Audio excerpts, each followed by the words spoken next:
XRP, boom or bust, and what's a realistic price prediction? That's what we're going to talk about. We're going to do a quick analysis of XRP. We're going to talk about the crypto, the company, the token, the price. 6 days a week, I do a tip, tool, or coin analysis in the mornings and sometimes in the evenings. Hedera and ICP, because I believe those two have great momentum. Okay, if you've seen some of my videos, you might say, well, why are you bothering doing this? Brian, you hate XRP. I don't. And as of the recording of this video, I own XRP, and I have for quite a while. But I think it's very important to know what you own and also have realistic expectations when it comes to price predictions.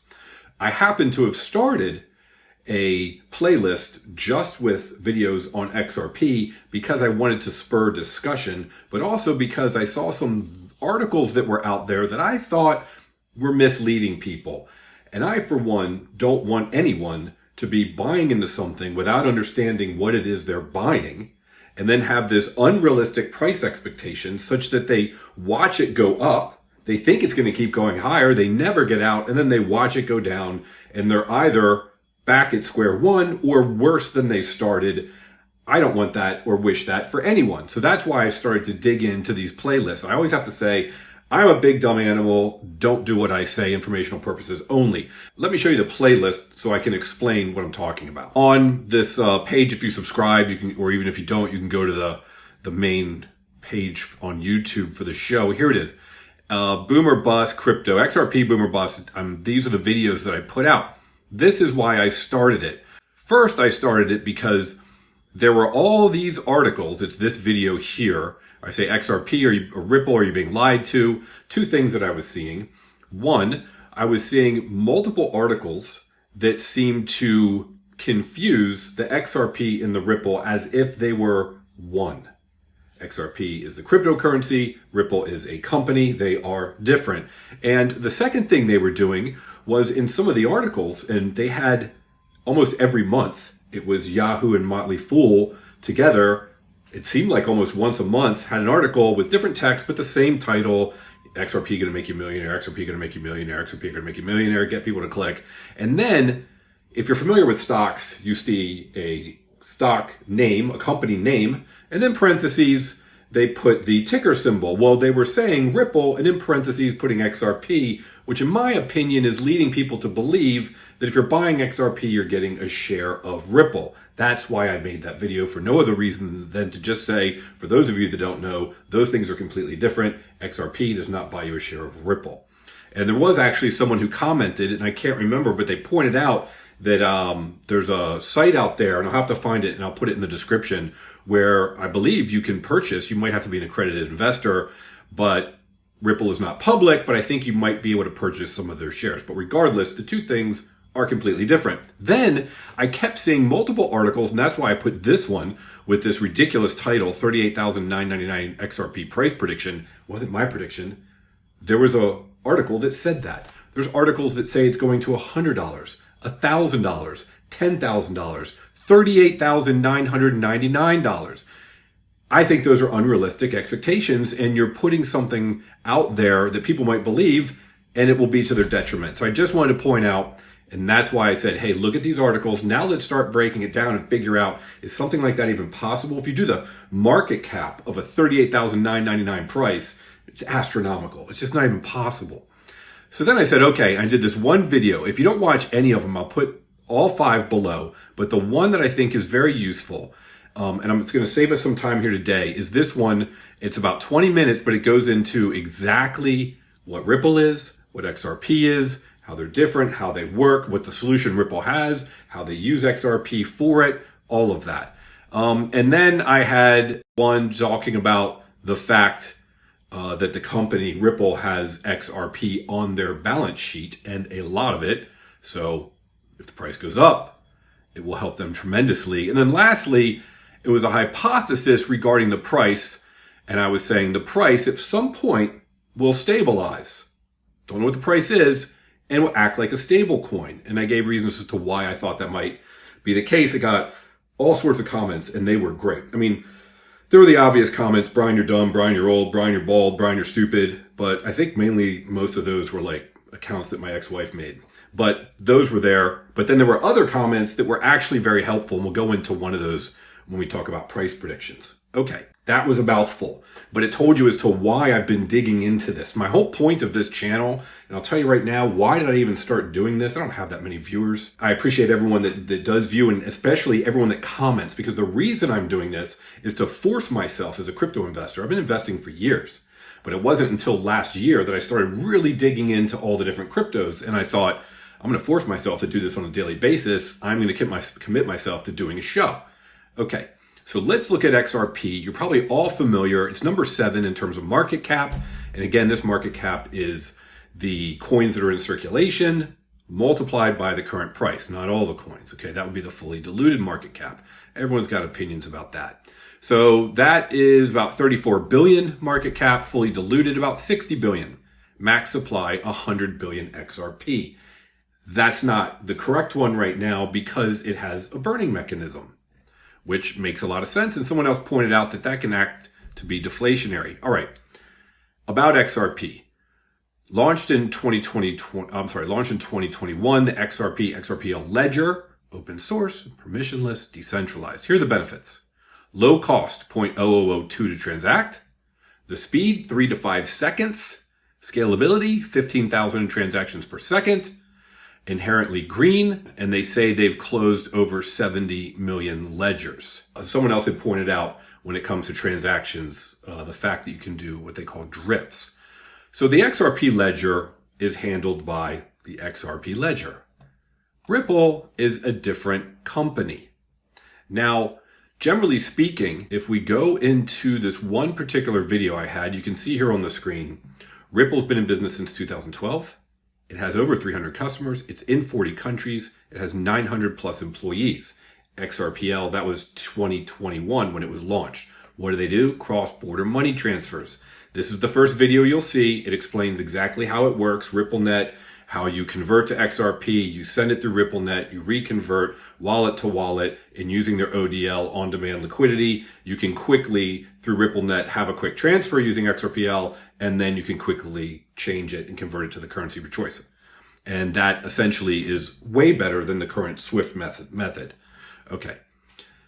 Now, let's talk about, lastly, the most interesting part would be pricing. All right. Well, first I said, when we talk about the tokens itself, here's an article explaining that currently, and I believe this is just recently, what was January 12th of this year, they've burned more than 12 million XRP tokens. So 100 billion minus 12 million, that's what's left. 0.012% of the entire quantity was burned. Not a lot. And then down here, they do point out that there are presently over, as I pointed out, over 40 billion XRP held in escrow by Ripple. Now people say, oh, it's just held in escrow. Well, they actually show it. So another article, they show it on their balance sheet as an asset. They're holding it as an asset, just like MicroStrategy holds Bitcoin as an asset. At 50 cents, just throwing out a number, that's $20 billion. That's 40 billion of the 100 billion. They have almost half of the XRP themselves. Are they going to let it go? When are they going to let it go? Or might they just hold on to it if they think the price is going to continue to escalate? Okay. Now, let's talk about current pricing. It's around 60 cents. This is October 1st. I think I'm publishing this on the 2nd, but I'm making this on the 1st. When it first came out way back when, let's see, when XRP came out, 2018, looks like it was up around $3. Last time, 21, up around $1.80.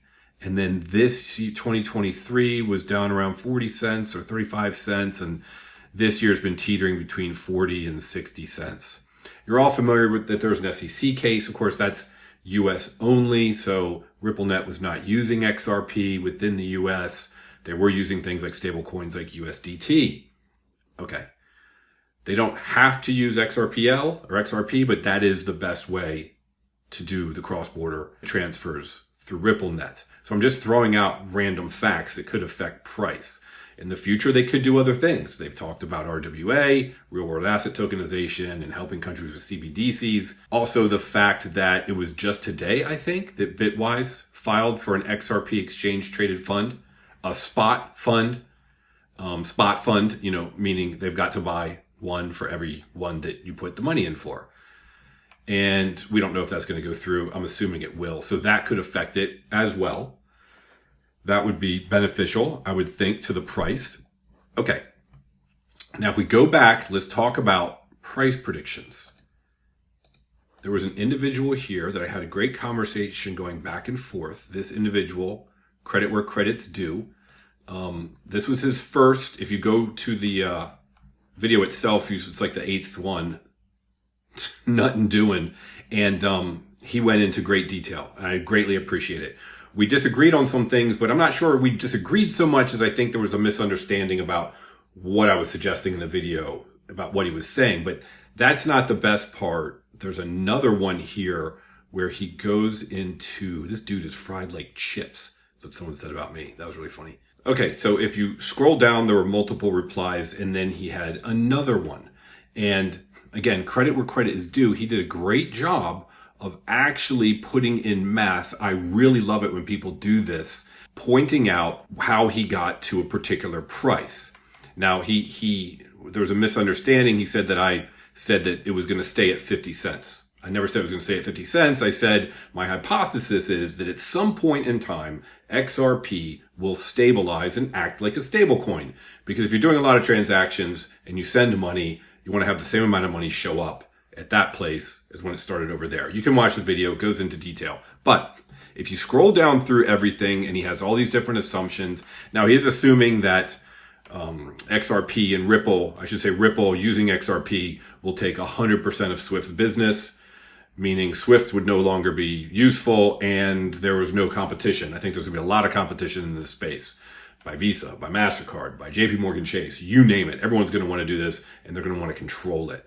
But assuming all of that, I believe, if I'm not mistaken, he said his highest price prediction was $7 per XRP. And he has, starting with how much, which is 5 trillion that Swift does per day. And then I saw that the average size was 1.6 million average transactions. And he breaks it down. He goes through his assumptions. It's very well written. If you want to take a look, I'm going to save some time here. But he got to $7. So I'll be honest, I don't have a price prediction. My only prediction was that it's going to go to a particular price, whatever that may be. I don't think it's $100. I think it's way less than that. His other point was that, hey, it has to get to a certain price or you'd never be able to do large transactions because you have to have enough XRP at a certain price if you're doing large multi-billion-dollar transactions. Valid. So his highest was $7. At 60 cents, let's just say at 50 cents, that's a 14x. That's a great return. I would be very happy with $7. I don't have a prediction based on the math. I like his. If I were, I would cut it in half. I think there's probably going to be a lot of competition, but just to be a little more conservative, let's say 3 to 350. It's been there before. I don't see why it wouldn't go there again if there's a lot of liquidity pouring into the market. I'm talking about the next 6 to 12 months. Could it go even higher? Maybe. So I'm going to say, hey, for my own purposes, because I own it, if I can get out with an average price of $2 to $3, in other words, sell some lower, sell some around there, sell some a little higher, I think I would be ecstatic. So that's it. I hope this makes sense. Again, I own XRP. I don't hate it. I'm just trying to spur discussions because I think it's very important that you know what you own and you've done the research. If you don't have time for the research, watch videos like mine and other people and try to get as much information as you can because it's very important that ideally you want to apply your capital opportunity cost best possible. So if you were to look at this and say, you know what, I think it's going to 2x, but I have all these other crypto investments that I think are going to 10x. Well, then maybe the money shouldn't be here. That's up to you. Have a great day. I hope we can all make generational wealth together with crypto. The reason I've got these videos is so that we have this back and forth. Please do comment so we can all learn even more. Have a great day.